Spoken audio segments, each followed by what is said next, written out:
Sudan celebrated the 56th anniversary of its independence. Addressing the nation, President Omar al-Bashir called on all Sudanese to stick to their cultural and social bonds, assuring people that Sudan is walking on the roads towards prosperity.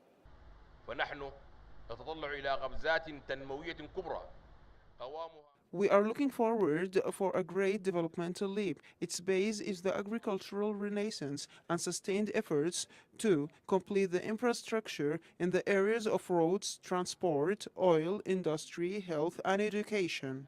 He also called on all rebel movements, including South Kordofan, Blue Nile, and Darfur states, to lay down their arms and said that the doors for negotiations and peace are wide opened. ندعو كل أبناء الوطن لوضع السلاح.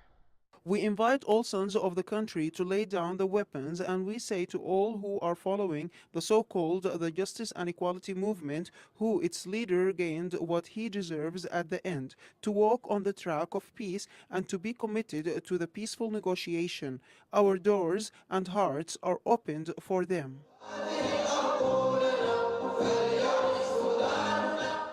The opposition groups also marked the Independence Day. During his speech on this day, Al-Sadiq al-Mahdi, the leader of the main opposition party, National Ummah Party, warned the government about the new relationship taking shape between Juba and Israel, which may be detrimental to the peace of South Sudan and Sudan.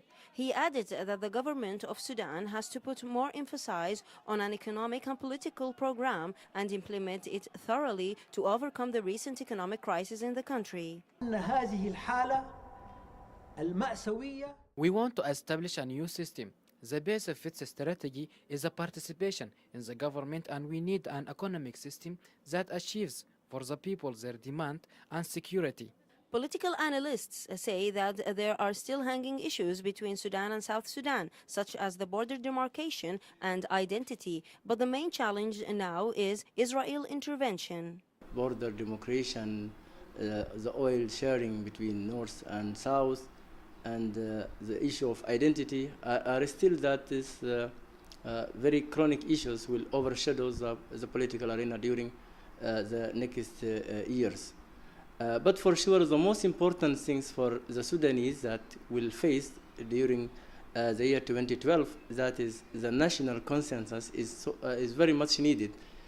As we know that there is intervention on Israeli in the Sudanese territories. On the 1st of January 1956, the Sudanese flag was raised to declare the independence of Sudan as a one-strong-built country. But on the 9th of July 2011, South Sudan raised its own flag to declare independence, leaving behind as a victim a nation that always dreamt by one Sudan. The entire nation of Sudan is hoping for a bright future in the new year. With the economic and political crisis in the country, will the new year be what the people expect remains to be seen.